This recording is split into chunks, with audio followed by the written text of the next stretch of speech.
Ministry of information লাগবে কিনা, আসলে লাগবে না।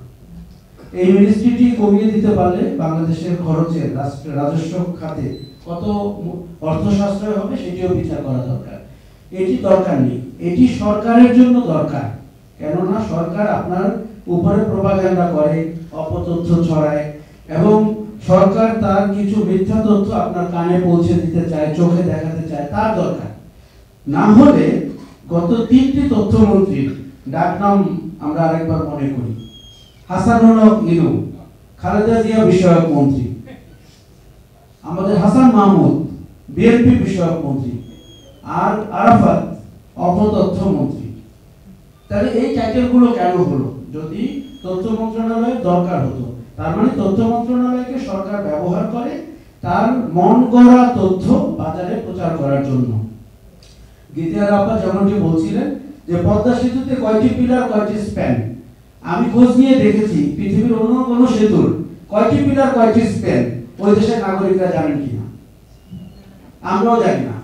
আচ্ছা, কিন্তু আমার কৌতূহল হচ্ছিল ভারতকে যে 12 বছর ধরে আমরা ট্রান্সশিপমেন্ট দিয়েছি তাতে কত ডলার আয় হয়েছে, এটি আমি সরকারের কোথাও খুঁজে পাই নাই।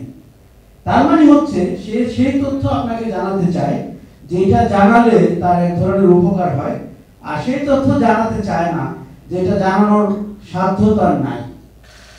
আমি কিন্তু এখনো জানতে চাচ্ছি, আমি এখনো যে বিরত হয়েছি তা না, যে এই যে ভারতের সাথে আমরা এত সম্পর্ক করব। আমি তো বলেছিলাম রায়েরবাজারে আমার বাসায় একটা মুরগির ঘর আছে, আমি ওইটাও ভারতকে ভাড়া দিতে চাই না, মানে বোঝার জন্য যে আমি ভারতকে দিতে চাই না তা কিন্তু না, কিন্তু ইন রিটার্ন কি আমি পেয়েছি কিনা সেটি বলার জন্য উদাহরণটি দিলাম। গত সরকারটি 15 বছরে আমাকে জানতে দেয়নি যে ভারত থেকে ট্রান্সশিপমেন্টে আমি কত ডলার আয় করেছি। তার মানে কি তথ্য মন্ত্রণালয়ের কি সেই কাজ ছিল না? আমাদের কমিশন যেটি হয়েছিল, আপনি খেয়াল করেন কমিশনে কারা গিয়েছিলেন, কারা প্রধান তথ্য কমিশনার ছিলেন, এবং শেষ ব্যাচের তথ্য কমিশনার কারা ছিলেন, যারা মইনুল হোসেনকে টেলিভিশন স্টেশনে এনে মুখ থেকে খারাপ কথা বের করে তার বিরুদ্ধে মামলা করে তারপরে গ্রেফতার করিয়েছেন, তিনি ছিলেন তথ্য কমিশনার।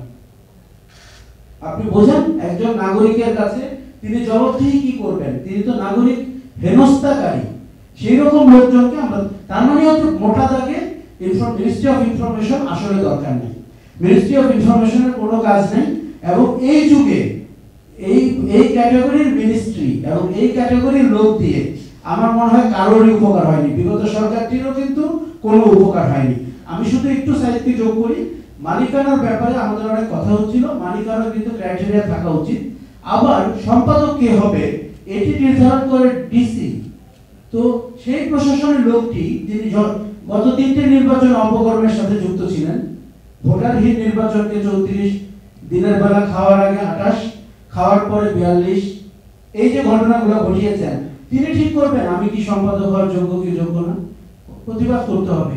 মালিককেও কে ঠিক করবেন? এখন আপনার 14 রকমের ব্যবসা আছে, 13 রকমের ধান্দা, তারপরে আপনি এখন একটি অ্যালসেশিয়ান কুকুর বাসায় যেরকম করে রাখেন, বাইরে লেখা থাকে কুকুর হইতে সাবধান, সেরকম একটি সংবাদপত্র আপনার দরকার।